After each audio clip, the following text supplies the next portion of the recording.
कृपा कर हमारे चैनल जंगल सफारी को सब्सक्राइब जरूर करें। धन्यवाद। खलीफा हारून रशीद के शासनकाल में बगदाद में एक अत्यंत धनाढ्य और सुसंस्कृत व्यापारी रहता था।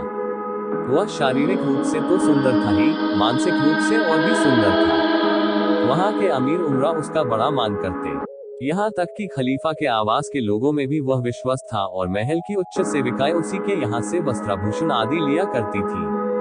खलीफा का कृपापात्र होने के कारण सभी प्रतिष्ठित नागरिक उसके ग्राहक थे और उसका व्यापार खूब चलता था। बका नामक एक अमीर का बेटा अबुल हसन विशेष रूप से उसका मित्र था और रोज 2-3 घंटे उसकी दुकान पर बैठता था। बका फरस देश के अंतिम राजवंश का व्यक्ति था, इसलिए अबुल हसन को भी शहजादा कहा जाता था। अबुल हसन अत्यंत रूपवान युवक था, जो स्त्री पुरुष भी उसे देखता वह मोहित हो जाता था। इसके अतिरिक्त अबुल हसन बड़ा कला प्रवीण था, गायन वादन और कविता करने में भी वह अद्वितीय था। वह व्यापारी की दुकान में जब गाना बजाना शुरू कर देता था तो उसे सुनने के लिए लोगों की भीड़ जमा हो जाती थी। एक दिन शहजादा अबुल हसन व्यापारी की दुकान पर बैठा था। उसी समय चितकबरे रंग के खच्चर पर सवार एक युवती आई। उसके आगे पीछे 10 सेविकाएं भी थीं। वह सुंदरी कमर में एक सफेद पट्टा बांधे थी जिसमें 4 अंगुल चौड़ी लेस तिनकी हुई थी। वह हीरे मोती जड़े इतने आभूषण पहने थी जिनके मूल्य का अनुमान भी कठिन काम है। उसकी दासियों की सुंदरता भी झिलमिले निकाबों के अंदर से झलक मारती थी, फिर स्वयं स्वामिनी की सुंदरता का क्या कहना। वह युवती अपनी जरूरत का कुछ सामान लेने के लिए उस व्यापारी की दुकान पर आई। व्यापारी उसे देखकर झपट कर आगे बढ़ा और अत्यंत स्वागत सत्कार पूर्वक उसे दुकान के अंदर ले आया और एक सज्जित कक्ष में बिठाया। शहजादा अबुल हसन भी एक कमकवाब से मरी हुई टिपाई ले आया और सुंदरी के सामने उसे रखकर उसके पांव उस पर रखे और झुककर कालीन की उस जगह का चुंबन किया जहां उसके पांव रखे थे। अब उस सुंदरी ने सुरक्षित स्थान समझकर अपने चेहरे का नकाब उतार दिया। शहजादा अबुल हसन उसके अनुपम सौंदर्य को देखकर आश्चर्यचकित रह गया। वह सुंदरी भी शहजादे के मोहक रूप को देखकर मोहित हो गई। दोनों एक दूसरे के प्रेम पाश में जकड़ गए। सुंदरी ने कहा कि आप बैठ जाएं, मेरे सन्मुख आपका खड़े रहना ठीक नहीं। अबुल हसन बैठ तो गया किंतु चित्रवत उसे देखता ही रहा। वह सुंदरी शहजादे की दशा से समझ गई कि यह मुझ पर मुग्ध है। उसने उठकर व्यापारी को अलग ले जाकर अपनी इच्छित वस्तुओं के बारे में पूछताछ और मोलभाव किया और फिर उस शहजादे का नाम पता पूछा। व्यापारी ने कहा, महोदया, ये नौजवान अबुल हसन है। ये बका का पुत्र है। इसका दादा ईरान का अंतिम बादशाह था। इसके परिवार की कई कन्याएं खलीफा के वंश में ब्याही गई हैं। वह सुंदरी इस बात से बड़ी प्रसन्न हुई कि उच्चवंशीय है। उसने व्यापारी से कहा, मुझे ये नौजवान बड़ा सुसंस्कृत लगता है और इसके साथ बात करके मुझे बड़ी प्रसन्नता होती है। आपकी सहायता से मुझे इससे भेंट होने की आशा है। मैं एक विशेष दासी को आपके पास भेजूंगी। उस समय आप इसे अपने साथ लेकर मेरे यहाँ आए। मैं इसे अपने बाग और महल की सैर कराऊंगी और इससे उसका जी खुश होगा। आप मुझ पर कृपा करके इसे अपने साथ जरूर लाएं। व्यापारी समझ गया कि सुंदरी भी शहजादे पर मुग्ध है। उसने शहजादे को लाने का वादा किया। इसके बाद वह अनिंद्य सुंदरी अपने रूप की छटा बिखेरती हुई अपने घर को चल गई। शहजादा बड़ी देर तक टकटकी लगाए उस मार्ग को देखता रहा जहां से होकर वह गई थी। काफी देर इसी तरह बीती तो व्यापारी ने कहा, भाई, ये तुम्हें क्या हो गया है? एक ही जगह पागल की तरह देखे जा रहे हो। लोग तुम्हें इस दशा में देखेंगे तो कितना हंसेंगे। तुम अपने को संभालो और दूसरी बातों में ध्यान लगाओ। शहजादे ने कहा, मित्र, यदि तुम मेरे हृदय की दशा जानते तो शायद ऐसा न कहते। जब से मैंने उस मनमोहिनी को देखा है, मैं उसी का हो रहा हूँ। उसका ध्यान बिल्कुल नहीं भुला पा रहा हूँ। भगवान के लिए ये तो बताओ कि उसका नाम क्या है और वो कहाँ रहती है। व्यापारी ने कहा, मेरे प्यारे मित्र, इस सुंदरी का नाम शमसुन्निहार है। ये खलीफा की सबसे चहेती सेविका है। अबुल हसन ने कहा, ये सुंदरी यथा नाम तथा गुण है। शमसुन्निहार का अर्थ है दोपहर का सूर्य। इसका सौंदर्य वास्तव में दोपहर की सूर्य की भांति प्रखर है जिस पर निगाह नहीं ठहरती। इसीलिए एक बार इसे देखने पर मैं और कुछ देख नहीं पा रहा हूँ। व्यापारी ने समझाना चाहा कि उस सुंदरी के प्रेम में फंसना ठीक नहीं है। उसने कहा, ये खलीफा की सबसे प्यारी सेविका है और वे इसे इतना मानते हैं कि मुझे कह रखा है कि इसे जिस चीज की जरूरत हो इसे तुरंत दी जाए। यह मेरा निश्चित आदेश है। इस प्रकार व्यापारी ने और भी बातें कही कि खलीफा का प्रेम प्रतिद्वंद्वी बनने में जान का खतरा है। लेकिन अबुल हसन पर उसके समझाने बुझाने का कोई प्रभाव नहीं पड़ा और वह शमसुन्निहार के लिए तड़पता रहा। ये सब चल रहा था कि एक दिन शमसुन्निहार की भेजी हुई विशेष दासी आई। उसने चुपके से व्यापारी से कहा कि स्वामिनी ने आपको और शहजादे को बुलाया है। वे दोनों तुरंत उसके साथ हो लिए। शमसुन्निहार खलीफा के विशाल राजप्रासाद के एक कोने में बने हुए भव्य आवास में रहती थी। दासी दोनों आदमियों को अपनी स्वामिनी के आवास में एक गुप्त द्वार से ले गई। अंदर ले जाकर उसने दोनों को एक स्वच्छ और सुंदर स्थान पर बिठाया। तुरंत ही सुसंस्कृत सेवकों ने सोने की तश्तरियों में भांति भांति के खाद्य पदार्थ ला कर रख दिए। जब वे लोग जी भर खा चुके तो एक दासी उनके लिए सुगंधित मदिरा मूल्यवान प्यालों में लाई। मद्यपान के बाद उनके हाथ धुलवाए गए और भांति भांति के इत्र उनके सामने लाए गए जिन्हें उन्होंने अपने कपड़ों पर मला। इसके बाद वही विश्वस्त दासी इन लोगों को एक अति सुंदर बारहदरी में ले गई। उसकी छत गुंबद की तरह थी और उसमें रत्न जड़े थे। सामने की ओर संगमरमर के 2 विशाल खेमे थे जिनमें नीचे की ओर भांति भांति के पशु पक्षियों के सुंदर रंगों में मनोहारी चित्र बने थे। बारहदरी के फर्श पर भी तरह तरह के फूल बूटों के चित्र बने थे। एक और नाजुक सी 2 अलमारियां रखी थी जिनमें चीनी, बिल और संगमूसा आदि के अत्यंत सुंदर पात्र रखे हुए थे। उन पात्रों पर सोने के पानी से बड़े सुंदर चित्र बने थे और सुलेख लिखे हुए थे। दूसरी ओर के खंभों में दरवाजे लगे थे जिसके बाद बरामदा था। बरामदे के बाद बाग था। बाग की जमीन पर भी रंगीन पत्थर जड़े हुए थे। बारहदरी के दोनों ओर 2 सुंदर और बड़े हौज थे जिनमें सैकड़ों फव्वारे छूट रहे थे। बाग में 20 तरह के पक्षी वृक्षों पर बैठे चहचहा रहे थे। ये लोग उस अनुपम शोभा का आनंद ले ही रहे थे कि बहुत सी दासियां जो सुंदर वस्त्राभूषण पहने थी आई और बारहदरी में बिछी हुई सुनहरे काम की चौकियों पर बैठ गईं और तरह तरह के वाद्ययंत्र अपने सामने रखकर उन्हें ठीक करने लगी ताकि आज्ञा मिलते ही गाना बजाना शुरू कर दें। ये दोनों भी ऐसे स्थान पर बैठ गए जहां से सब कुछ देख सके। उन्होंने देखा कि एक और ऊंची रत्नजटित चौकी रखी है। व्यापारी ने शहजादे से चुपके से कहा, अनुमानतः ये बड़ी चौकी स्वयं शमसुन्निहार के बैठने के लिए है। ये महल खलीफा के राजप्रासाद ही का एक भाग है किंतु इसे विशेष रूप से शमसुन्निहार के लिए बनवाया गया है। कारण यह है कि खलीफा के महल में जितनी दासियां और सेविकाएं हैं उनमें वह सबसे अधिक शमसुन्निहार ही को चाहता है। शमसुन्निहार को अनुमति है कि जहां चाहे खलीफा से पूछे बगैर चली जाए। खलीफा स्वयं भी जब इसके पास आना चाहता है तो पहले से संदेश भिजवाकर आता है। वह अभी आती ही होगी। व्यापारी शहजादे से यही वार्ता कर रहा था कि एक दासी ने आकर गाने वालियों से कहा कि गाना बजाना शुरू करो। उन लोगों ने तुरंत अपने अपने साजों को बजाना शुरू कर दिया और गाने वालियां गाने लगी। शहजादा उस स्वर्गोपम संगीत को सुनकर मुग्ध सा रह गया। इतने में दासियों ने शमसुन्निहार के आने की घोषणा की। शहजादा भी संभल कर बैठ गया। सबसे पहले वही विशेष और मुख्य दासी आई जिसने 10 मजदूरिनों से उठवाकर बड़ी चौकी शहजादे के बैठने की जगह के पास रखवाई। फिर कई हफ्शिन बांदियां हथियार लेकर उस चौकी के पीछे पंक्तिबद्ध होकर खड़ी हो गईं। 20 गायिकाएं और वाद्यकर्मियां सामने खड़ी हो गईं जहां से वह आने वाली थी। कुछ ही देर में मंद मंद हंसगति से चलती हुई शमसुन्निहार उन्हीं प्रतीक्षारत सेविकाओं के मध्य अपनी चौकी की ओर आने लगी। उसकी दासियां भी सुंदर थीं किंतु उसके रूप की छटा सबसे निराली थी। वह सिर से पांव तक रत्नजटित आभूषणों से लदी थी और 2 दासियों के कंधों पर हाथ रखे हुए धीरे धीरे चल रही थी। वह आकर अत्यंत शालीनता पूर्वक अपने आसन पर विराजमान हुई। बैठने के बाद उसने संकेत से उसका अभिवादन किया। फिर शमसुन्निहार ने गाने बजाने वाली सेविकाओं को आज्ञा दी कि अपनी कला का प्रदर्शन करें। हफ्शिनों ने गाने वालियों की चौकियां उस जगह के समीप लगा दी जहां व्यापारी और शहजादे की चौकी बिछी थी। वे गाने वालियां व्यवस्था पूर्वक अपनी चौकियों पर बैठ गईं। शमसुन्निहार ने एक गाने वाली से कहा कि कोई श्रृंगारिक राग गाओ। उसने अत्यंत मृदु स्वर में एक तड़पता हुआ गीत गाया। ये गीत शहजादे और शमसुन्निहार की दशा को व्यक्त कर रहा था। शहजादा भावातिरेक में बेहाल हो गया। उसने एक वादिका से बांसुरी ली और बांसुरी पर तड़पते हुए प्रेम की एक ध्वनि निकाली और बहुत देर तक उसे बजाता रहा।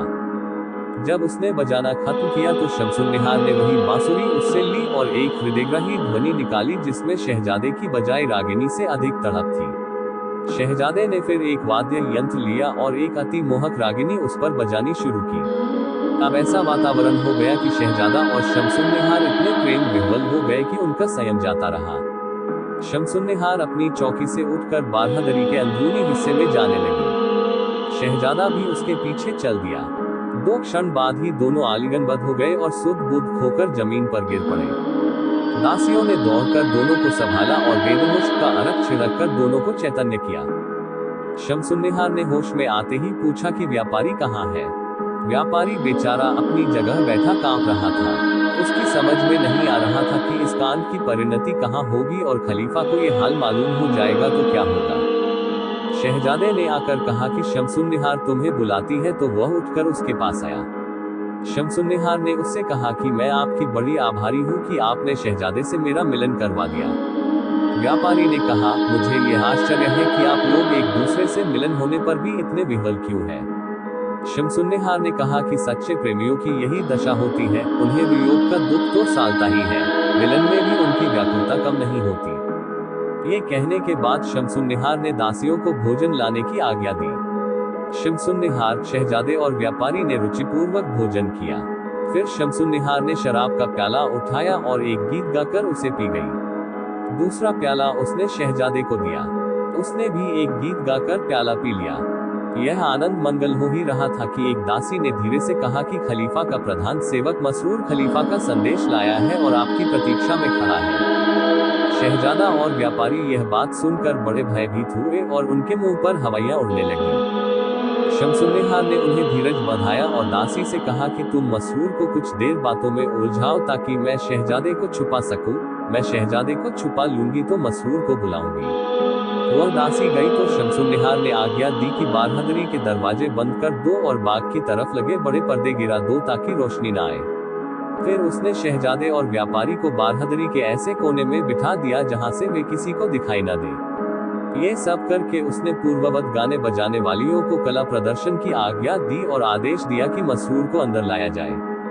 मसरूर 20 दासों के साथ आया और शमसुन्निहार को झुककर अभिवादन करने के बाद बोला कि खलीफा आपके विरह में व्याकुल है और आपसे भेंट के लिए बड़े इच्छुक हैं। शमसुन्निहार ने खुश होकर कहा, ये तो मेरा बड़ा भाग्य है कि वे कृपा करना चाहते हैं। मैं तो उनकी दासी हूँ, जब चाहे आए। लेकिन मसरूर साहब, आप कुछ देर लगा कर ही उन्हें लाएं। कहीं ऐसा न हो कि जल्दी में खलीफा के स्वागत के प्रबंध में कुछ त्रुटि रह जाए। ये कहकर शमसुन्निहार ने मसरूर और उसके सेवकों को विदा किया और खुद आंखों में आंसू भरकर शहजादे के पास आई। व्यापारी उसे आंसू बहाते देखकर घबराया कि कहीं ऐसा ना हो कि भेद खुल गया हो।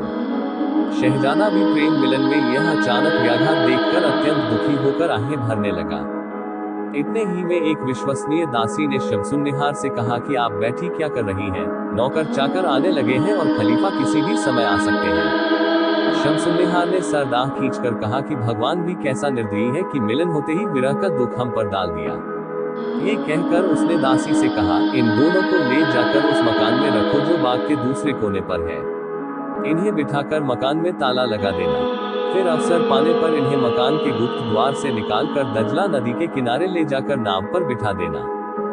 ये कहकर उसने शहजादे का आलिंगन करके उसे विदा किया। दासी ने होशियारी के साथ शहजादे और व्यापारी को दजला नदी के तट वाले मकान में पहुंचाकर कहा कि तुम बेखटके यहाँ रहो, किसी को पता नहीं चलेगा। ये कहकर दासी तो मकान में बाहर से ताला लगाकर चली गई, किंतु ये दोनों काफी देर तक इधर उधर घूमकर देखते रहे कि शायद कहीं भागने का रास्ता मिल जाए, किंतु उन्हें कोई रास्ता नहीं मिला। फिर उन्होंने झरोखे से देखा कि खलीफा के अंगरक्षक पैदल और सवार बाग में आ रहे हैं। ये देखकर इन दोनों के प्राण सूखने लगे। फिर देखा कि एक ओर से बहुत से नौजवान सेवक हाथों में मोमबत्तियां लिए आ रहे हैं। उनके पीछे 100 हथियारबंद अंगरक्षक हैं और उनके मध्य खलीफा और उसका प्रधान भृत्य मसरूर है। जब खलीफा रात को किसी प्रेसी के घर जाता था तो पूरी सुरक्षा का प्रबंध किया जाता था। शमसुन्निहार अपने मकान से निकलकर 20 सुंदर सुसज्जित दासियों के साथ खलीफा के स्वागत के लिए बाग में आ खड़ी हुई। उसके साथ ही दासियां स्वागत गान गाने लगी। खलीफा आया तो शमसुन्निहार आगे बढ़ी और उसने सिर खलीफा के पांवों पर रख दिया। खलीफा ने उसे उठाकर सीने से लगाया और कहा, तुम पैरों पर न गिरो, मेरे बगल में बैठो ताकि मैं तुम्हारे सौंदर्य को देखकर तृप्त हूँ। शमसुन्निहार खलीफा के बगल में बैठी और उसने एक गाने वाली को इशारा किया। गाने वाली ने एक विरह संबंधी गीत बड़े करुण स्वर में गाया। खलीफा ने समझा कि यह मेरी उपेक्षा से पैदा हुए अपने विरह दुख की अभिव्यक्ति करना चाहती है, जबकि वास्तविकता ये थी कि शमसुन्निहार शहजादे के विरह में अपनी दशा की अभिव्यक्ति चाहती थी। शमसुन्निहार यह विरह गीत सुनकर इतनी विह्वल हुई कि गश खाकर गिरने लगी। दासियों ने दौड़कर उसे संभाला। उधर शहजादा भी उस गीत को सुनकर इतना व्याकुल हुआ कि अचेत होकर गिर पड़ा। उसे व्यापारी ने संभाला। कुछ ही क्षणों में वही विश्वस्त दासी आकर व्यापारी से कहने लगी, तुम दोनों का यहाँ रहना ठीक नहीं है, जल्दी से जल्दी यहाँ से चले जाओ। वहाँ सभा के रंग ढंग अच्छे नहीं दिखाई देते, किसी क्षण भी कोई बात हो सकती है। व्यापारी बोला, तुम ये तो देखो कि शहजादा बेहोश हो गया है, ऐसी दशा में हम लोग बाहर किस तरह जा सकते हैं। दासी झपट कर पानी और बेहोशी में सुलझाने वाली दवा ले आई और इस तरह शहजादा अपने होश में आया। अब व्यापारी ने शहजादे से कहा कि हम लोगों का यहाँ रहना खतरनाक है, हमें तुरंत यहाँ से चल देना चाहिए। इसके बाद वह दासी दोनों को गुप्त द्वार से बाहर निकालकर उस नहर पर लाई जो बाग से होकर जाती थी और दजला नदी से मिलती थी। वहां पहुंचकर उसने धीरे से आवाज लगाई। एक आदमी नाव खेता हुआ उस स्थान पर आ गया। दासी ने उन दोनों को नाव पर बिठा दिया। मांझी शीघ्रता से नाव खेता हुआ दजला नदी में ले गया। शहजादे की हालत अब भी खराब थी। व्यापारी उसे बराबर समझाता जा रहा था कि तुम अपने को संभालो, हमें दूर जाना है। अगर इस अरसे में हमें गश्त के सिपाही मिल गए तो हमारी जान के लाले पड़ जाएंगे, क्योंकि वे हमें चोर समझेंगे। खुदा खुदा करके ये लोग एक सुरक्षित स्थान पर नाव से उतरे, किंतु न शहजादे की मानसिक अवस्था ही ठीक थी, न उसमें चलने की शक्ति ही अधिक थी। व्यापारी इसी चिंता में था कि क्या किया जाए। अचानक उसे याद आया कि उस जगह के समीप ही उसका एक मित्र रहता है। वह शहजादे को किसी तरह खींच कर अपने मित्र के घर ले गया। मित्र उसे देखते ही दौड़ा आया। उसने दोनों को अपनी बैठक में लाकर बिठाया और पूछा कि तुम ऐसी हालत में कहां से आए हो। व्यापारी ने कहा, अजीब झंझट में पड़ा हूँ। एक आदमी पर मेरा काफी रुपया उधार है। मुझे मालूम हुआ कि वह शहर छोड़कर भागा जा रहा है। मुझे उसका पीछा करके अपना रुपया वसूल करने की चिंता हुई। यह आदमी जो मेरे साथ है उस भगोड़े को जानता है। इसकी मदद से मैंने उसका पीछा किया, किंतु मेरा ये साथी रास्ते में अचानक बीमार हो गया।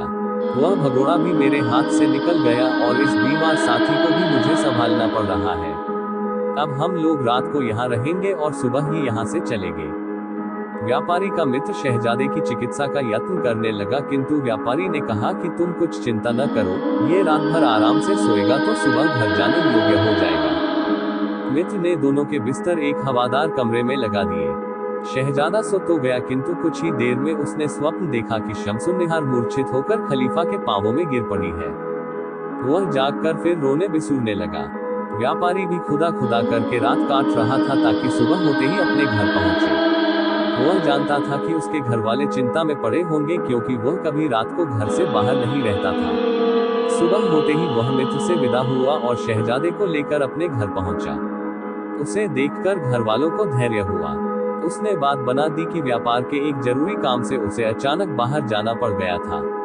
अपने हृदय में वह भगवान को धन्यवाद देता था कि कितनी खतरनाक जगह से प्राण बचाकर निकल आने में सफल हुआ था। शहजादा 2-3 दिन व्यापारी के घर रहा, फिर उसके रिश्तेदार आए और उसे उसके घर ले गए। विदा होते समय शहजादे ने व्यापारी से कहा, भाई तुम मेरी दशा को भुला न देना। जब से मैंने स्वप्न में शमसुन्निहार को अचेत देखा है, मेरी अवस्था बड़ी शोचनीय हो गई है। उसका कुछ हाल मिले तो मुझसे जरूर कहलवा देना। व्यापारी ने कहा, तुम चिंता न करो, वह विशेष दासी जरूर शमसुन्निहार का समाचार मुझ तक पहुंचाएगी। व्यापारी 2-3 दिन बाद शहजादे को देखने उसके घर गया तो देखा कि वह बिस्तर पर पड़ा कराह रहा है और उसके रिश्तेदार और कई हकीम उसके बिस्तर के आसपास बैठे परिचर्चा कर रहे हैं। उन लोगों ने व्यापारी को बताया कि हकीम लोग बहुत प्रयत्न कर रहे हैं, किंतु शहजादे को कोई लाभ नहीं हो रहा है। 2 क्षण बाद शहजादे ने आंखें खोली और व्यापारी को देखकर मुस्कुराया, बल्कि हंसने भी लगा। हंसी के 2 कारण थे। एक तो ये कि व्यापारी आया है और शमसुन्निहार की खबर लाया होगा। दूसरा कारण यह है कि हकीम लोग बेकार ही सिर खपा रहे हैं, क्योंकि इस रोग का उनके पास कोई इलाज नहीं है। शहजादे ने हकीमों और रिश्तेदारों से कहा, मैं इनसे अकेले में बात करना चाहता हूँ। उनके जाने पर उसने व्यापारी से कहा, मित्र तुम देख रहे हो कि इस अनिंद्य सुंदरी का वियोग मुझे किस तरह घुला घुला कर मारे डालता है। सारे कुटुंबीजन और मित्रगण मेरी यह अवस्था देखकर बराबर दुखी रहते हैं। उन लोगों को दुखी देखकर मेरा दुख और बढ़ता है। मुझे अपना हाल उनसे कहने में लज्जा भी आती है, इसलिए मैं जी ही जी में घुटता जा रहा हूँ। तुम्हारे आने से मुझे बड़ा धैर्य हुआ। अब तुम बताओ कि शमसुन्निहार का क्या समाचार लाए हो। उस दासी ने तुमसे कब बात की और अपनी स्वामिनी का क्या हाल बताया? व्यापारी ने बताया कि दासी अभी तक नहीं आई है। शहजादा ये सुनकर आंसू बहाने लगा। व्यापारी ने कहा कि तुम्हें चाहिए कि अपने को संभालो, रोने से कुछ भला तो होना नहीं है। शहजादा बोला कि मैं क्या करूं, मैं लाख अपने को संभालता हूं किंतु संभाल नहीं पाता। व्यापारी ने कहा तुम बेकार की चिंता न करो, दासी आज नहीं तो कल आएगी ही और शमसुन्निहार की कुशलता का समाचार देगी। इस प्रकार उसे बहुत कुछ धैर्य बंधाकर व्यापारी अपने घर आया। घर आकर देखा कि शमसुन्निहार की दासी उसकी प्रतीक्षा कर रही है। उसने व्यापारी से कहा कि अपना हाल बताओ कि तुम पर और शहजादे पर महल से निकलकर क्या बीती, क्योंकि विदा के समय शहजादे की हालत अच्छी नहीं थी। व्यापारी ने मार्ग के कष्ट और शहजादे की लंबी खींचती बीमारी का उल्लेख किया। दासी ने कहा स्वामिनी का भी वही हाल है जो शहजादे का है। तुम्हें विदा करके जब मैं उनके महल में गई तो देखा कि बेहोश है। खलीफा को भी आश्चर्य था कि वह बेहोश क्यों हो गई। उसने हम लोगों से इस बेहोशी का कारण पूछा तो हम असली भेद को छुपा गए। हमने कहा हमें कुछ नहीं मालूम, हम लोग केवल रोते धोते रहे। कुछ देर में स्वामिनी की आंखें खुली। खलीफा ने पूछा शमसुन्निहार ये बेहोशी तुम्हें क्यों आ गई? स्वामिनी ने कहा आपने अचानक मुझ पर इतनी कृपा की कि स्वयं आकर कृतार्थ किया। इसी आनंदातिरेक को मैं न संभाल सकी और अचेत हो गई। मैं बड़ी हतभागिनी हूँ कि आपने तो मुझ पर इतनी कृपा की और मैंने आपको चिंता में डाला। खलीफा ने कहा हम जानते हैं कि तुम्हें हमसे बड़ा प्रेम है, हम इस बात से बड़े प्रसन्न भी हैं। अब तुम किसी और कमरे में न जाना, यहीं बिस्तर लगवा कर सो जाना। ऐसा ना हो कि चलने फिरने से तुम्हारी तबीयत और खराब हो जाए। ये कहकर खलीफा ने विदा ली। उसके जाने के बाद स्वामिनी ने मुझे संकेत से अपने पास बुलाया और तुम लोगों को हाल पूछा। मैंने कहा कि वे दोनों आनंद पूर्वक सकुशल यहाँ से चले गए। मैंने उन्हें शहजादे के बेहोश हो जाने की बात नहीं बताई। फिर भी उसने रोकर कहा शहजादे न जाने मेरे बिछोह में तुम पर क्या बीती होगी। ये कहकर वे फिर बेहोश हो गई। दासियों ने दौड़कर उनके मुंह पर बेदमुश्क का अरक छिड़का तो वे होश में आई। मैंने कहा स्वामिनी क्या आप इस तरह जान देंगी और हम सबको मारेंगी? आपको अपने प्रिय शहजादे की सौगंध है, अपना मन दूसरी बातों से बहलाएं। उन्होंने कहा तुम ठीक कहती हो, लेकिन मैं क्या करूं, मन ही वश में नहीं है। फिर उसने दासी को हटा दिया, सिर्फ मुझे अपने पास रहने को कहा। रात भर वह शहजादे का नाम ले लेकर रोती रही। सुबह मैं उसे उठाकर उसके मुख्य विश्राम कक्ष में ले गई। वहां खलीफा के आदेश से भेजा हुआ हकीम पहले ही से मौजूद था। कुछ देर में खलीफा स्वयं वहां आ गए। दवा दारू की गई लेकिन उससे कोई लाभ नहीं हुआ, उल्टे उसकी दशा और गंभीर होती गई। 2 दिन बाद उसे रात को थोड़ी देर के लिए नींद आई। सुबह उठकर उन्होंने मुझे आज्ञा दी कि मैं तुम्हारे पास आऊं और शहजादे का समाचार लाकर उन्हें दूं। व्यापारी ने कहा उनसे कहो शहजादा बिल्कुल ठीक ठाक है, किंतु शमसुन्निहार की बीमारी की बात सुनकर बड़ा चिंतित है। उनसे ये भी कहना कि वे ध्यान रखें कि खलीफा के सामने उनके मुंह से कोई ऐसी बात न निकल जाए जिससे हम सब मुसीबत में फंस जाएं। व्यापारी ने दासी से यह कहकर उसे विदा किया और स्वयं शहजादे के समीप गया और उसे बताया कि शमसुन्निहार ने तुम्हारा हाल पूछने के लिए दासी भेजी थी। उसने दासी से सुनी हुई बातें विस्तार पूर्वक शहजादे को बताई। शहजादे ने व्यापारी को रात भर अपने पास रखा। सुबह व्यापारी अपने घर आया। कुछ ही देर हुई थी कि शमसुन्निहार की दासी उसके पास आई और उसे सलाम करके कहा कि स्वामिनी ने यह पत्र शहजादे के लिए भेजा है। व्यापारी उस दासी को लेकर शहजादे के पास गया और बोला कि शमसुन्निहार ने तुम्हारे लिए यह पत्र भेजा है और साथ ही अपनी दासी को तुम्हारी कुशलता जानने के लिए भेजा है। शहजादा ये सुनकर उठ बैठा। उसने दासी को बुलाकर पत्र उससे लिया और पत्र को चूमकर उसे आंखों से लगाया। पत्र में शमसुन्निहार ने अपनी वियोग व्यथा का वर्णन किया था। शहजादे ने उसका उत्तर लिखकर दासी को दे दिया। शहजादे से विदा होकर दासी और व्यापारी अपने अपने घर गए। व्यापारी चिंता में पड़ गया कि ये दासी रोज रोज मेरे पास आती है और मुझे रोज रोज उसे लेकर शहजादे के पास जाना पड़ता है। शहजादा और शमसुन्निहार तो एक दूसरे के प्रेम में पागल हैं, किंतु अगर खलीफा को पता चलेगा तो मैं मुफ्त में मारा जाऊंगा, मेरी सारी प्रतिष्ठा मिट्टी में मिल जाएगी और क्या जाने जान पर भी बन आए और मेरे परिवार पर भी मुसीबत पड़े। इससे अच्छा है कि मैं यह नगर ही छोड़ दूं और कहीं और जा बसूं। एक दिन व्यापारी इसी चिंता में अपनी दुकान पर बैठा था कि उसका एक मित्र जो जौहरी था उससे मिलने को आया। वह बराबर व्यापारी के पास शमसुन्निहार की दासी को आते और फिर दोनों को शहजादे के पास आते देख रहा था। व्यापारी को चिंतित देखकर वह समझा कि इस पर कोई बड़ी विपत्ति पड़ी है। अतः उसने पूछा कि खलीफा के महल की दासी तुम्हारे पास क्यों आया करती है। व्यापारी को इस प्रश्न से भय हुआ। उसने कहा कि यूं ही कुछ लेन देन के काम से आती है। जौहरी ने कहा, लेन देन नहीं, कोई और बात है। व्यापारी ने जब देखा कि जौहरी को उसके उत्तर से संतोष नहीं हुआ तो उसने तय किया कि उसे पूरा हाल बता ही देना ठीक है। उसने भेद गुप्त रखने का वचन लेकर उससे कहा, शमसुन्निहार और फारस का शहजादा एक दूसरे से प्रेम करते हैं और मेरी मध्यस्थता से एक दूसरे का हाल पाते हैं। मैं सोचता हूँ कि कहीं ये बात खलीफा को ज्ञात हो गई तो भगवान जाने मेरा क्या हाल होगा। इसलिए अब मैं सोचता हूँ कि यहाँ का कारोबार समेटकर बसरा चला जाऊं और वहीं बस जाऊं। जौहरी को ये सुनकर आश्चर्य हुआ। कुछ देर में उसने विदा ली। 2 दिन बाद वह व्यापारी की दुकान पर आया तो उसे बंद पाया। वह समझ गया कि व्यापारी यहाँ का हिसाब समेटकर बसरा को चला गया है। जौहरी के हृदय में शहजादे के लिए बड़ी करुणा उपजी। बेचारे का एकमात्र सहारा वह व्यापारी था और वह भी चला गया, इसलिए उसने सोचा कि व्यापारी के स्थान पर वह स्वयं शहजादे का सहायक हो जाए। वह शहजादे के पास गया। शहजादे ने ये जानकर कि वह एक प्रतिष्ठित जौहरी है उसका सम्मान किया और बिस्तर से उठकर बैठ गया और पूछा कि मेरे लायक क्या काम है। जौहरी ने कहा, यद्यपि मैं पहली बार आपसे मिला हूँ तथापि मैं आपकी सेवा करना चाहता हूँ। इस समय एक बात पूछना चाहता हूँ। शहजादे ने कहा कि जो पूछना चाहे खुशी से पूछिए। जौहरी ने कहा, अमुक व्यापारी आपका बड़ा मित्र था, आप मुझे भी उसी की तरह विश्वसनीय समझिए। वह कह रहा था कि मैं बगदाद छोड़कर बसरा जा बसूंगा। आज मैं उसकी दुकान पर गया तो बंद पाया।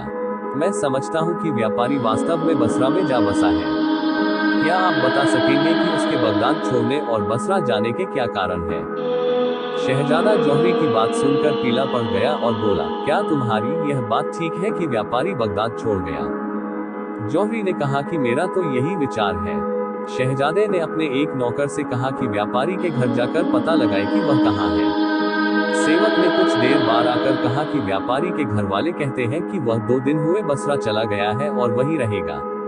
नौकर ने चुपके से ये भी बताया कि किसी अमीर महिला की दासी आपसे मिलने आई है। शहजादा समझ गया कि शमसुन्निहार की ही दासी होगी। उसने उसे बुलाया। जौहरी उसके आने के पहले उठकर दूसरे कक्ष में जा बैठा। दासी ने आकर शहजादे की दशा अधिक अच्छी देखी और उससे कुछ बातें करके विदा हुई। अब जौहरी फिर आकर शहजादे के पास बैठा और कहने लगा कि आपका तो खलीफा के महल से बड़ा संपर्क जान पड़ता है। शहजादे ने चिढ़कर कहा, तुम ये कैसे कहते हो? क्या तुम्हें मालूम है कि यह स्त्री कौन है? जौहरी ने कहा, मैं इसको और इसकी स्वामिनी को अच्छी तरह जानता हूँ। ये खलीफा की चहेती सेविका शमसुन्निहार की दासी है और अपनी मालकिन के साथ आया करती है, जो कि मेरे दुकान से जवाहरात खरीदने आती रहती है। मैंने इसे कई बार उस व्यापारी के पास भी आते जाते देखा है। शहजादा ये सुनकर डर गया कि यह आदमी हमारे सारे भेद जानता है। वो एक क्षण चुप रहकर बोला, मुझसे सच सच कहो कि क्या तुम इस दासी के यहाँ आने का भेद जानते हो? जौहरी ने व्यापारी से हुई सारी बातें शहजादी को बताई और कहा, मैं आपके पास इसी कारण से उपस्थित हुआ हूँ। व्यापारी के चले जाने के बाद मुझे आप पर बड़ी दया आई कि आपका मध्यस्थ कौन होगा। मैंने तय किया कि व्यापारी की जगह मैं ही आपका विश्वासपात्र सेवक बनकर कार्य करूं। मुझसे अधिक विश्वसनीय व्यक्ति आपको और कोई नहीं मिलेगा। शहजादे को उसकी बातें सुनकर धैर्य हुआ। उसने अपने मन का भेद जौहरी को बताया, किंतु साथ ही कहा, भाई, मुझे तो तुम पर पूरा विश्वास है, किंतु शमसुन्निहार की दासी ने तुम्हें यहाँ बैठे देख लिया है। वह तुमसे खुश नहीं मालूम होती। वह कह रही थी कि तुम्ही ने व्यापारी को यह नगर छोड़कर बसरा जा बसने की सलाह दी है। दासी ने यह बात अपनी स्वामिनी से भी कही होगी। ऐसी दशा में तुम मध्यस्थ किस तरह बन सकते हो? जौहरी ने कहा, मैंने व्यापारी को शहर छोड़ने की सलाह नहीं दी। हाँ, यह जरूर है कि जब उसने मुझसे कहा कि मैं बसरा में बसना चाहता हूँ तो मैंने उसे रोका नहीं। मैंने सोचा कि इस व्यक्ति को अपनी प्रतिष्ठा और अपनी जान बचाने की चिंता है तो उसे क्यों रोका जाए। शहजादे ने कहा, तुम्हारी बात मेरी समझ में आती है और मुझे तुम पर पूरा विश्वास है, किंतु शमसुन्निहार की दासी ने अपनी स्वामिनी से भी यही बात कही होगी जो मुझसे कही है। अब यह जरूरी हो गया है कि जैसे तुमने मुझे अपनी सदाशयता का विश्वास दिलाया है वैसे ही अपने प्रति दासी में भी विश्वास पैदा करो ताकि शमसुन्निहार भी तुम्हें विश्वस्त समझे। इस प्रकार दोनों बहुत देर तक बातें करते रहे और परामर्श करते रहे कि दोनों प्रेमी जनों के मिलन की क्या सूरत निकल सकती है। फिर वह जौहरी शहजादे से विदा लेकर अपने घर गया। शहजादे ने दासी को विदा करते समय कहा था कि अब की बार आना तो शमसुन्निहार से मेरे लिए पत्र लिखवा कर लाना। दासी ने महल में जाकर व्यापारी को शहर छोड़ जाने और शहजादे की पत्र पाने की इच्छा की बातें शमसुन्निहार को बताईं। शमसुन्निहार ने एक लंबा पत्र लिखा जिसमें अपनी विरह दशा का कारुणिक वर्णन था और इस बात पर भी दुख प्रकट किया गया था कि हम लोगों का मध्यस्थ व्यापारी शहर छोड़कर चला गया है। दासी पत्र लेकर शहजादे के पास आने लगी तो रास्ते में उसके हाथ से पत्र गिर गया। 10-20 कदम आगे जाकर उसने अपनी जेब में पत्र न देखा तो उल्टे पांव लौटी। मार्ग में उसने जौहरी को वह पत्र पढ़ते हुए पाया। इससे दोनों में कहा सुनी हुई। दासी ने कहा, यह मेरा पत्र है, मुझे वापस दो। जौहरी ने उसकी बात पर ध्यान न दिया और पत्र पढ़ता रहा और फिर अपने घर को चल पड़ा। दासी भी पत्र वापस करने का तकाजा करती हुई उसके पीछे पीछे चली। जौहरी के घर पहुंचकर उसने कहा, तुम मुझे ये पत्र दे दो, ये तुम्हारे किसी काम का नहीं है। तुम्हें तो ये भी नहीं मालूम है कि यह पत्र किसने किसके नाम लिखा है। जौहरी ने उसे एक जगह दिखाकर बैठने का इशारा किया। दासी बैठ गई तो जौहरी ने कहा, यद्यपि इस पत्र पर न लिखने वाले का नाम है न पाने वाले का नाम, तथापि मुझे मालूम है कि यह पत्र शमसुन्निहार ने शहजादा अबुल हसन को लिखा है। दासी यह सुनकर घबरा गई। जौहरी ने कहा, मैं तुम्हें रास्ते ही में ये पत्र दे देता, किंतु मुझे तुमसे कुछ पूछना है, इसलिए मैं तुम्हें यहाँ ले आया। तुम सच सच बताओ कि क्या तुमने शहजादे से यह नहीं कहा कि इस जौहरी ने व्यापारी को बगदाद छोड़ने की राय दी है। दासी ने स्वीकार किया कि उसने यही कहा है। जौहरी बोला, तू मूर्ख है। मैं तो चाहता हूँ कि अब व्यापारी के बदले में ही शहजादे की सहायता करूँ। तू उल्टा ही समझे है। निस्संदेह मैंने ही शहजादे को व्यापारी के शहर छोड़ने का समाचार दिया था। पहले शहजादा मुझसे सशंकित था, किंतु मेरे विश्वास दिलाने पर उसने सारा भेद मुझसे कह दिया। अब तू मुझे व्यापारी की जगह इस बात में पूरा विश्वास पात्र समझ और अपनी स्वामिनी से भी कहना कि जौहरी तुम्हारी और शहजादे की प्रसन्नता के लिए अपनी प्रतिष्ठा ही नहीं, अपने प्राण भी दांव पर लगा देगा। दासी ने कहा, शहजादा अबुल हसन और शमसुन्निहार दोनों बड़े भाग्यशाली हैं कि व्यापारी चला गया तो तुम जैसा बुद्धिमान सहायक उन्हें मिला। मैं तुम्हारी सद्भावना की पूरी बात अपनी स्वामिनी से कहूंगी। जौहरी ने पत्र उसे दे दिया और कहा कि शहजादा उसके उत्तर में जो कुछ लिखे वह भी मुझे लौटते समय दिखाती जाना और साथ ही हमारी इस समय की बातचीत भी शहजादे को बता देना। दासी पत्र लेकर शहजादे के पास गई। उसने तुरंत ही उसका उत्तर लिख दिया। दासी ने अपने वचन के अनुसार शहजादे का पत्र भी जौहरी को दिखाया। वह शमसुन्निहार के पास पहुंची और शहजादे का पत्र उसे देकर जौहरी की भी बड़ी प्रशंसा करने लगी। दूसरे दिन सुबह वह फिर जौहरी के पास आई और बोली, मैंने अपनी स्वामिनी से वह सब कहा जो आपने मुझसे कहा था। वह ये सुनकर अति प्रसन्न हुई कि व्यापारी चला गया, फिर भी आप उसका स्थान लेकर प्रेमियों के बीच मध्यस्थता के लिए प्रस्तुत हैं। मैंने आपकी शहजादे से हुई बातें भी उन्हें बताई और कहा कि आप उससे भी बढ़कर हैं। वह और भी खुश हुई और कहने लगी कि मैं चाहती हूँ कि ऐसे भले मानस से भेंट करूं जो बगैर कहे और बगैर पूर्व परिचय के खतरा उठाकर भी दूसरों की सहायता करने को राजी हो जाता है। मैं स्वयं उसकी बुद्धि और चतुरता देखना चाहती हूँ और तू उसे कल यहाँ ले आ। जौहरी चिंतित होकर बोला, शमसुन्निहार मुझे भी व्यापारी इब्न ताहिर जैसा समझे है। इब्न ताहिर को तो राजमहल में सब जानते थे और द्वारपाल उसे बेरोक टोक आने देते थे। मुझे कौन आने देगा? दासी ने कहा, जो कुछ आप कहते हैं वह बिल्कुल ठीक है, लेकिन शमसुन्निहार मूर्ख नहीं है। उसने आपको बुलाया है तो आगा पीछा सोच ही लिया होगा। आप बेधड़क होकर मेरे साथ चलिए, आपको कोई परेशानी न होगी। आपको कुशलता पूर्वक आपके घर पहुंचाने की जिम्मेदारी मेरी रही। इस प्रकार दासी ने उसे बहुत दिलासा दिया, किंतु वह किसी प्रकार भी राजमहल में जाने के लिए तैयार नहीं हुआ। फिर वह दासी शमसुन्निहार के पास पहुंची और उससे कहा कि जौहरी यहाँ आने से डरता है और मेरे लाख समझाने पर भी आने को राजी नहीं होता। शमसुन्निहार ने थोड़ी देर सोचकर कहा, उसका डरना ठीक ही है। मैं स्वयं ही गुप्त रूप से यहाँ से निकलकर उससे उसके घर में मिलूंगी। तुम जाकर उसे बता दो कि मैं उसके घर आकर उससे बात करना चाहती हूँ। दासी ने ऐसा ही किया। जौहरी के घर जाकर उसने कहा, आप कहीं बाहर न जाएं। कुछ ही देर में मैं मालकिन को लेकर आपके यहाँ आती हूँ। ये कहकर दासी वापस फिरी और कुछ देर में शमसुन्निहार को लेकर जौहरी के घर पहुंची। जौहरी ने बड़े आदरपूर्वक शमसुन्निहार का स्वागत करके उसे उच्च स्थान पर बिठाया। जब शमसुन्निहार ने अपने चेहरे से नकाब उतारा तो जौहरी उसे देखता ही रह गया। उसने सोचा कि अगर शहजादा इस स्वर्गोपम सौंदर्य के पीछे पागल है तो क्या आश्चर्य है। फिर शमसुन्निहार उससे बातें करने लगी। अपने प्रेम का पूरा वर्णन करने के बाद उसने कहा, मुझे तुझसे मिलकर बहुत प्रसन्नता हुई है।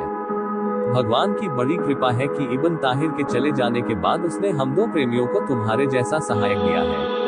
अब मैं विदा होती हूँ, भगवान तुम्हारी रक्षा करे। शमसुन्निहार के जाने के बाद जौहरी शहजादे के पास गया। शहजादे ने उसे देखते ही कहा, मित्र, मैं तुम्हारी ही प्रतीक्षा कर रहा था। कल शमसुन्निहार की दासी ने मुझे उसका पत्र ला कर दिया, किंतु उससे तो मेरी विरह व्यथा और बढ़ गई। क्या ये संभव नहीं है कि परम सुंदरी शमसुन्निहार कृपा करके स्वयं ही कोई उपाय ऐसा करे जिससे हम दोनों का मिलन हो। इब्न ताहिर होता तो शायद कोई रास्ता निकलता। उसके जाने के बाद मेरी समझ में नहीं आता कि मैं किस तरह शमसुन्निहार से मिलूं। जौहरी ने कहा, इतना निराश होने की जरूरत नहीं है। मैंने आपके उद्देश्य की पूर्ति के लिए जो उपाय सोचा है उससे बढ़कर कोई उपाय नहीं हो सकता। ये कहकर जौहरी ने सविस्तार शहजादे को बताया कि किस प्रकार मैंने दासी को राजी किया और किस तरह शमसुन्निहार ने मेरे घर आकर मुझसे बातचीत की। उसने कहा कि आप दोनों की भेंट अवश्य होगी, किंतु मेरा या आपका राजमहल में जाना ठीक नहीं है। मैं एक सुंदर भवन को किराए पर लेने का प्रबंध करूंगा जहां आप दोनों मिल सके। शहजादा ये सुनकर बड़ा खुश हुआ। उसने जौहरी का बड़ा आभार प्रकट किया और कहा कि तुम जैसा कहोगे वैसा ही करूंगा। जौहरी उससे विदा होकर अपने घर आया। दूसरे दिन दासी फिर आई। जौहरी ने कहा, बहुत अच्छा हुआ कि तुम आई, मैं तुम्हारी ही प्रतीक्षा कर रहा था। दासी ने कारण पूछा तो जौहरी ने कहा कि शहजादे का विरह में बुरा हाल है, तुम जैसे भी हो शमसुन्निहार को लाओ ताकि दोनों का मिलन हो सके। दासी ने कहा, स्वामिनी का भी शहजादे के विरह में ये हाल है जैसे कोई मछली गर्म बालू पर तड़प रही हो, किंतु आपका घर बहुत छोटा है, उन दोनों के मिलन के योग्य नहीं है। जौहरी ने कहा कि मैंने एक बड़ा मकान ठीक किया है, तुम मेरे साथ चलकर उसे देख लो। दासी ने उसके साथ वह मकान देखा और पसंद किया और बोली कि मैं अभी आती हूँ, अगर स्वामिनी आने को राजी होती हैं तो मैं उन्हें लेकर तुरंत आ जाऊंगी। दासी विदा होकर कुछ ही देर में फिर जौहरी के पास आ गई और जौहरी को अशफियों की एक थैली देकर बोली, ये स्वामिनी ने इसलिए भिजवाई है कि आप उस बड़े मकान में आवश्यक साज सज्जा करा लें और नाश्ते, पलंग, मसनद आदि वहां पर तैयार रखें। ये कहकर दासी चली गई और इधर जौहरी ने अपने व्यापारी मित्रों के यहाँ से कई सोने चांदी के बर्तनों और गद्दे, तकिया, मसनद, पर्दे आदि मंगवाकर उस मकान को सजा दिया। सारा प्रबंध करने के बाद वह शहजादे के पास गया और उससे अपने साथ चलने को कहा। शहजादा उत्तम और सजीले कपड़े पहनकर जौहरी के साथ चला। जौहरी उसे सुनसान गलियों से होकर बड़े मकान में ले आया। शहजादा मकान और साज सज्जा को देखकर प्रसन्न हुआ और जौहरी से इधर उधर की बातें करता रहा। दिन भला और शमसुन्निहार अपनी उसी विशिष्ट दासी तथा अन्य दासियों को लेकर वहां गई। शहजादा और शमसुन्निहार दोनों एक दूसरे को देखकर ऐसे प्रसन्न हुए जिसका वर्णन शब्दों में नहीं हो सकता। बहुत देर तक तो वे बगैर बोले चाले एक दूसरे को एकटक देखते ही रहे। फिर दोनों ने अपनी अपनी विरह व्यथा का इतने कारुणिक रूप से वर्णन किया कि जौहरी की आंखों में आंसू आ गए और शमसुन्निहार की तीनों दासियां रोने लगीं। जौहरी ने उन दोनों को तसल्ली दी और धैर्य से काम लेने के लिए समझाया बुझाया। फिर दोनों को उस जगह लाया जहां जलपान की व्यवस्था थी। जलपान के उपरांत वे लोग वहां पर आकर मसदों पर बैठे जहां से उठकर नाश्ता करने गए थे। वे एक दूसरे से प्रीतिपूर्वक वार्तालाप करने लगे। शमसुन्निहार ने पूछा कि यहाँ कोई बांसुरी तो नहीं होगी। जौहरी ने सारा प्रबंध पहले ही कर रखा था। उसने एक बांसुरी ला कर दे दी। शमसुन्निहार ने बांसुरी पर बड़ी देर तक प्रेम और विरह को व्यक्त करने वाली एक धुन बजाई। इसके बाद शहजादे ने भी उसके जवाब में उसी बांसुरी पर बड़ी कारुणिक ध्वनि में एक विरह राग निकाला। इतने ही में मकान के बाहर बड़ा शोरगुल सुनाई दिया। 2 क्षण बाद जौहरी का एक नौकर दौड़ा दौड़ा आया और बोला कि द्वार पर बहुत से आदमी जमा हैं और वे द्वार तोड़कर अंदर आना चाहते हैं। उसने कहा कि जब मैंने उनसे पूछा कि तुम कौन हो और क्या चाहते हो तो उन्होंने मुझे पीटना शुरू कर दिया और मैं जान बचाकर द्वार बंद करके अंदर भाग गया। ये सुनकर जौहरी स्वयं द्वार पर गया कि देखे कि क्या बात है। द्वार खोला तो देखा कि 100 आदमी हाथों में नंगी तलवारें लिए खड़े हैं। उसकी हिम्मत न उनसे बात करने की हुई न अंदर वापस आने की। वो एक पड़ोसी की, जिसे वह पहले से जानता था, दीवार पर चढ़कर उसके मकान में कूद पड़ा। उसने पड़ोसी को बताया कि मुझ पर क्या बीत रही है। पड़ोसी ने उसे घर के एक कोने में छुपा लिया।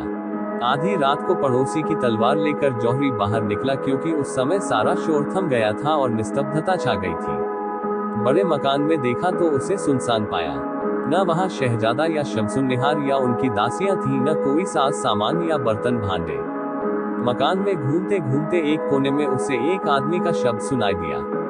उसने पूछा, कौन हो? छुपे हुए आदमी ने उसकी आवाज पहचानी और बाहर निकल आया। वह जौहरी का एक सेवक था। जौहरी ने उससे पूछा कि वे हथियारबंद लोग क्या गश्त के सिपाही थे। उसने कहा, वे लोग गश्त के सिपाही नहीं थे बल्कि डाकू थे और सब कुछ लूट कर ले गए।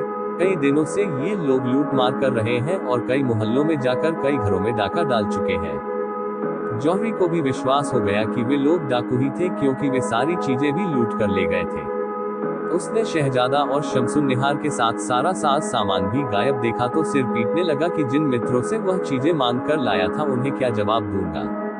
सेवक ने उसे धैर्य देते हुए कहा, विश्वास रखिए कि शहजादा और शमसुन्निहार दोनों कुशल पूर्वक होंगे। जहां तक मांगे की चीजों की बात है उसके बारे में भी आपके मित्र कुछ न कहेंगे क्योंकि इस डाके का समाचार तो सबको मालूम ही हो जाएगा। जौहरी सोचने लगा कि इब्न ताहिर ही अच्छा रहा कि समय रहते निकल गया। मेरा माल तो लूटा ही है, देखो आगे क्या होता है, जान भी बचती है या नहीं। सवेरा होने पर सारे शहर में डाके का समाचार फैल गया। जौहरी के मित्र भी उसके घर पर सहानुभूति प्रकट करने आए क्योंकि उन्हें मालूम था कि वह मकान उसने किराए पर लिया था।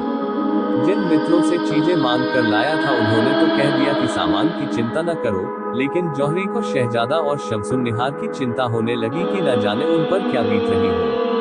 मित्रों के विदा होने के बाद जौहरी के सेवक उसके लिए भोजन लाए किंतु उसे शमसुन्निहार और शहजादे की चिंता इतनी सता रही थी कि उसने नामात्र को भोजन किया।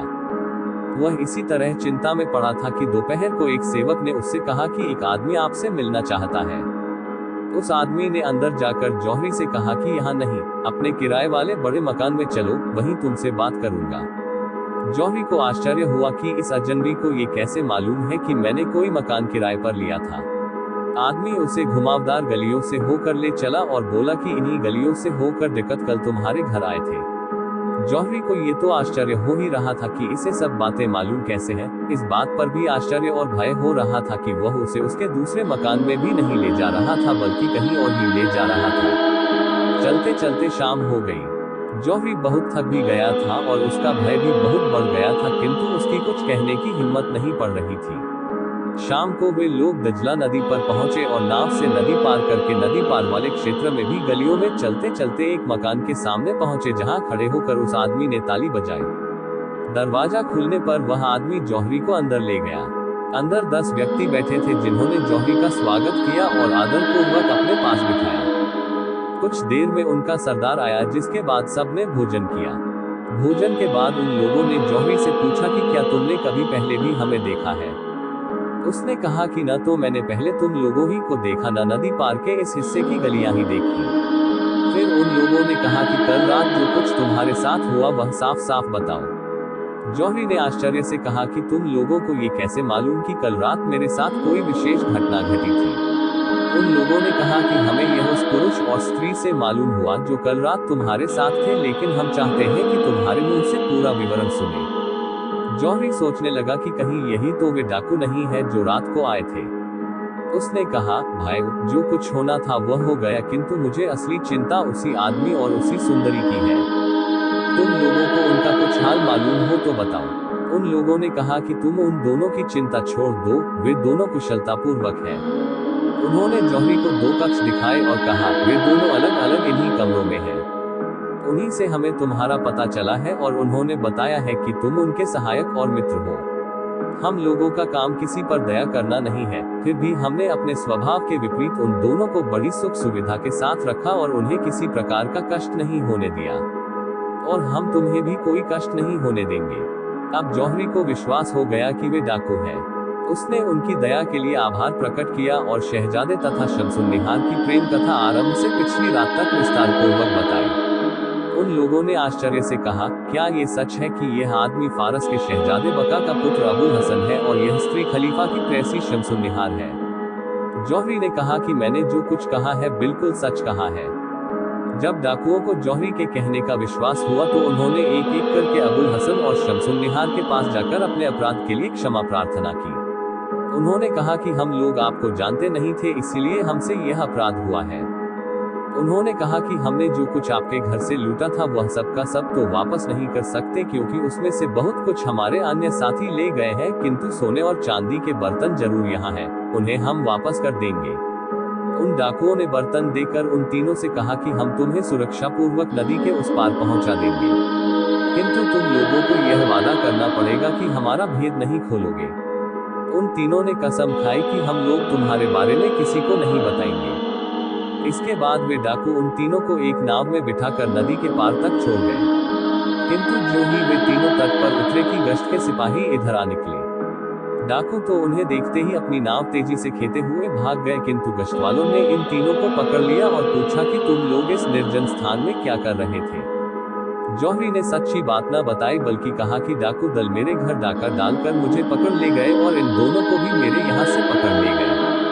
आज न जाने क्या सोचकर उन्होंने हम सभी को नदी पार पहुंचा दिया और लूटा हुआ कुछ माल भी वापस कर दिया। उसने कहा कि वे लोग जो नाव में नदी पार कर रहे हैं डाकू ही हैं। गश्त के मुखिया ने उसकी बात का विश्वास कर लिया। उसे छोड़कर शहजादे और शमसुन्निहार से पूछने लगे कि तुम लोग कौन हो और इस सुंदरी को उसके घर से कौन लाया है? इस पर शहजादा तो कुछ न बोला, किंतु शमसुन्निहार ने गश्ती दल के मुखिया को अलग ले जाकर कुछ कहा। उसने तुरंत घोड़े से उतरकर उसे सलाम किया और आदेश दिया कि 2 नावें लाई जाएं। उसके एक पर शमसुन्निहार को बिठाकर उसके घर पहुंचाने का आदेश दिया। दूसरी पर माल की गठरियों के साथ ही शहजादे और जौहरी को बिठाकर अपने 2 सिपाही उनके साथ कर दिए ताकि वे उन्हें सुरक्षा पूर्वक उनके घर पहुंचा दें। किंतु वे सिपाही इन लोगों से खुश नहीं थे। उन्होंने नाव को शहर के घाट पर ले जाने के बजाय कारागार की ओर मोड़ दिया और जौहरी के लाख प्रतिवाद करने पर भी उन्हें कारागार में पहुंचा दिया। कारागार के प्रधान अधिकारी ने इन लोगों से पूछा कि तुम लोग कौन हो और तुम्हें क्यों पकड़ा गया है? जौहरी ने इस अधिकारी को भी पूरी बात बताई और कहा कि गश्ती दल के मुखिया ने हमारी बात का विश्वास करके हमें हमारे घर पहुंचाने का आदेश दिया था, किंतु इन 2 सिपाहियों ने हमें बंदीगृह में पहुंचा दिया। शायद ये लोग हमसे कुछ घूस चाहते थे और वह न मिलने पर उन्होंने ऐसा किया। कारागृह के अधिकारी को भी जौहरी की बात का विश्वास हो गया। उसने गश्त के दोनों सिपाहियों को खूब डांटा फटकारा और अपने 2 सिपाहियों को आदेश दिया कि दोनों को माल असबाब के साथ शहजादे के घर पर पहुंचा दिया जाए। जब ये दोनों शहजादे के घर पहुंचे तो इतने थके थे कि एक कदम चलना भी मुश्किल था, किंतु शहजादे के नौकरों ने दोनों को सहारा देकर अंदर पहुंचाया और आराम से बिठाया। जौहरी कुछ ताजादम हुआ तो शहजादे ने अपने नौकरों को आज्ञा दी कि जौहरी को माल असबाब के साथ आराम से उसके घर पर पहुंचा दिया जाए। जौहरी जब अपने घर आया तो देखा कि घर वाले उसकी चिंता में रो पीट रहे हैं। जौहरी को सही सलामत देखकर उन लोगों को ढाढ़स बंधा और सब उससे पूछने लगे कि तुम कहाँ गए थे और क्या हुआ था। उसने ये कहकर कि मैं बहुत थका हूँ सभी को चुप कर दिया और चुपचाप अपने बिस्तर पर लेट गया। 2 दिन में जौहरी अपनी थकान और मानसिक आघात से उबर सका। तीसरे दिन वह अपने एक मित्र के घर जी बहलाने जा रहा था कि मार्ग में एक स्त्री ने उसे अपने पास आने का इशारा किया। जौहरी पास गया तो उसने पहचाना कि यह शमसुन्निहार की विश्वस्त दासी है। जौहरी इतना डरा हुआ था कि उसने उससे वहां पर कोई बात न की और उसे अपने पीछे आने का इशारा करके एक ओर को चलने लगा। दासी भी पीछे पीछे चली। वे लोग चलते चलते एक निर्जन मस्जिद में गए और वहां दासी ने जौहरी से पूछा कि आप डाकुओं से कैसे बचे। जौहरी ने कहा, पहले तुम अपना हाल बताओ कि तुम और 2 अन्य दासियां कैसी बची। दासी ने कहा कि जब डाकू आपके घर पर आए तो हम तीनों ने समझा कि खलीफा को पता चल गया है और उसने अपने सिपाही भेजे हैं। हम तीनों अपनी जान के डर से मकान की छत पर चढ़ गई और छतों होते हुए एक भले मानस के घर में आ गई। उसने दया करके हमें रात भर अपने यहाँ सुरक्षित रखा। सवेरे हम लोग अपने आवास पर पहुंचे। अन्य दासियां स्वामिनी को हमारे साथ न देखकर चिंतित हुई तो हमने उन्हें दिलासा दिया कि वे अपनी एक सहेली के घर रह गई हैं। दासी ने कहा, हम लोग भी स्वामिनी के बारे में चिंतित थे। हमने उस शाम को एक नाव पर एक आदमी को भेजा कि अगर किसी सुंदरी को किसी आदमी के साथ भटकते देखे तो यहाँ ले आए। हम लोग आधी रात तक हर आहट पर कान लगाए रहे। आधी रात को अपने आवास के पिछवाड़े के घाट पर नाव का शब्द सुना। जाकर देखा कि हमारे भेजे हुए आदमी तथा एक अन्य व्यक्ति के साथ स्वामिनी नाव पर आई है। वे इतनी अशक्त थी कि एक कदम चल भी नहीं सकती थी। हम लोग उन्हें संभाल कर लाए। उन्होंने चुपके से उन दो आदमियों को 1000 अशर्फी देकर विदा किया। अब वे अच्छी हैं। उन्होंने हम लोगों को डाकुओं द्वारा पकड़े जाने और छूटने का वृतांत भी बताया। दासी के ये कहने के बाद जौहरी ने भी वह सब कुछ बताया जो उस पर और शहजादे पर बीता था। दासी ने 2 थैलियां अशर्फियों की दी और कहा, हमारी स्वामिनी ने यह आपके लिए भेजी है क्योंकि उन्हें इस बात का बड़ा ख्याल है कि आपको उनकी वजह से बड़ा कष्ट और नुकसान हुआ है, इसलिए आपकी क्षतिपूर्ति की जा रही है। जौहरी ने धन्यवाद पूर्वक वह धन ले लिया। उसने उसमें से कुछ इसलिए खर्च किया कि मित्रों से मांगी हुई वस्तुएं उन्हें खरीद कर लौटा दे। फिर भी काफी बचा जिससे उसने एक विशाल और सुंदर मकान उसी दिन बनवाना आरंभ कर दिया। फिर वह शहजादे के घर उसका हालचाल पूछने को गया। शहजादे के नौकरों ने बताया, वे जब से आए हैं आंखें बंद किए अपने बिस्तर पर पड़े हैं। उन्होंने कुछ भी खाया पिया नहीं है। जौहरी इससे चिंतित हुआ। उसने शहजादे के पास जाकर उसे बड़ा धैर्य दिया। शहजादे ने जौहरी की आवाज सुनकर आंखें खोली और उसकी बातें सुनता रहा। फिर उसने जौहरी का हाथ दबा कर कहा कि मित्र, तुमने हमारे लिए बड़ा कष्ट सहा, मैं कैसे तुम्हारा आभार प्रकट करूं। जौहरी ने कहा, मैं आपका सेवक हूँ, आपके लिए सब कुछ कर सकता हूँ, किंतु भगवान के लिए खाना पीना शुरू कीजिए और अपने स्वास्थ्य को ठीक रखिए। शहजादे ने जौहरी के कहने से कुछ खाया पिया। फिर एकांत में उसने शमसुन्निहार का समाचार पूछा। जौहरी ने कहा, वह कुशल पूर्वक है और कल ही उसने अपनी दासी को भेजा था कि मुझसे आपकी कुशलक्षेम पूछे। जौहरी इसके बाद अपने घर आना चाहता था किंतु शहजादे ने उसे रोक लिया और आधी रात तक जाने न दिया। आधी रात को जौहरी अपने घर गया और दूसरे दिन फिर शहजादे के पास पहुंचा। शहजादे ने चाहा कि जौहरी की क्षतिपूर्ति के निमित्त कुछ धन दे दे, किंतु जौहरी ने न लिया और कहा कि मुझे शमसुन्निहार ने काफी धन इस हेतु दे दिया है। दोपहर को जौहरी शहजादे से विदा होकर अपने घर पहुंचा। उसे घर पहुंचे बहुत देर न हुई थी कि शमसुन्निहार की वही विश्वस्त दासी रोती पीटती उसके घर पहुंची। उसने बताया कि अब तुम्हारी और शहजादे की जान खतरे में है। अगर तुम लोगों को अपने प्राण प्यारे हैं तो तुरंत शहर छोड़कर कहीं को निकल जाओ। जौहरी ने हैरान होकर कहा, आखिर हुआ क्या है? तू क्यों इतना रो पीट रही है और क्यों मुझे इतना भय दिखा रही है? साफ साफ पूरी बात बता। उस दासी ने कहा, जब हम लोग उस मकान से भागकर अपने आवास पर पहुंचे और बाद में शमसुन्निहार भी घर पहुंची तो उसने मेरे साथ की 2 दासियों में से एक को किसी बात पर रुष्ट कर उसे दंड देने की आज्ञा दी। उस पर बहुत मार पड़ी और वह उसी रात को भय और क्रोध के कारण शमसुन्निहार के महल से भाग गई और महल के रक्षकों के प्रधान के पास शरण लेने चली गई। उस दासी ने रक्षकों के प्रमुख से उस रात का सारा हाल बता दिया। रक्षकों के प्रमुख ने उसे न जाने क्या सलाह दी। फिर वह खलीफा के महल में चली गई और संभवतः उसने खलीफा को भी सारी बातें बता दी। खलीफा ने 20 सिपाही भेजकर शमसुन्निहार को पकड़वा कर बुलाया। इसके आगे मुझे नहीं मालूम कि उसने उसे मरवा डाला या कुछ और किया। मैं ये देखकर सारा हाल तुमसे कहने आई हूँ। ये सुनकर जौहरी के होश उड़ गए। उसने फिर शहजादे के मकान की ओर दौड़ लगाई। शहजादे को उसकी बदहवासी को देखकर आश्चर्य हुआ और उसने तुरंत जौहरी से बात करने के लिए एकांत करवाया। जब जौहरी ने उसे पूरा हाल बताया और कहा कि खलीफा ने शमसुन्निहार को गिरफ्तार करवा दिया है तो शहजादे को गशा गया। कुछ देर में होश आने पर उसने पूछा कि शमसुन्निहार के लिए क्या किया जा सकता है। जौहरी ने कहा कि आप शमसुन्निहार के लिए कुछ नहीं कर सकते, लेकिन यहाँ रहे तो स्वयं भी मरेंगे और मुझे भी मरवा डालेंगे। आप कृपा करके फौरन उठिए और मेरे साथ ईवनाजपुर की ओर प्रस्थान करिए। किसी समय भी खलीफा के सिपाही आकर हम दोनों को पकड़ सकते हैं और बाद में हम दोनों बड़े निरादर पूर्वक मारे जाएंगे। शहजादे ने फौरन कुछ तीव्रगामी घोड़ों के लाने का आदेश दिया और कई हजार अशरफियां अपने और जौहरी के पास रखी और कुछ सेवकों के साथ शहर से निकल पड़े। कई रोज वे उसी तरह रात दिन चलते रहे। एक दिन दोपहर के समय वे थकान के कारण आराम करने के लिए वृक्षों के नीचे लेटे। इतने में डाकुओं के एक दल ने उन पर आक्रमण कर दिया। शहजादे के नौकरों ने उनका सामना किया किंतु सब मारे गए। डाकुओं ने शहजादे और जौहरी के सारे हथियार, घोड़े और धन ले लिया, बल्कि उनके शरीर के कपड़े भी उतार लिए और उन दोनों को वैसा ही असहाय छोड़कर चले गए। शहजादे ने कहा, संसार में मुझसे अधिक अभागा कौन होगा कि एक विपत्ति समाप्त नहीं होती कि दूसरी आ पड़ती है। यदि इस्लाम में आत्महत्या को पाप न समझा जाता तो मैं अपनी जान अपने हाथों दे देता।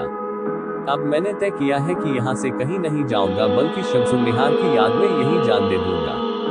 जौहरी ने उसे बहुत समझाया बुझाया कि इस प्रकार निराश नहीं होना चाहिए और भगवान की इच्छा को स्वीकार करना चाहिए। बहुत समझाने पर शहजादा उठा और दोनों एक पगडंडी पर चलने लगे।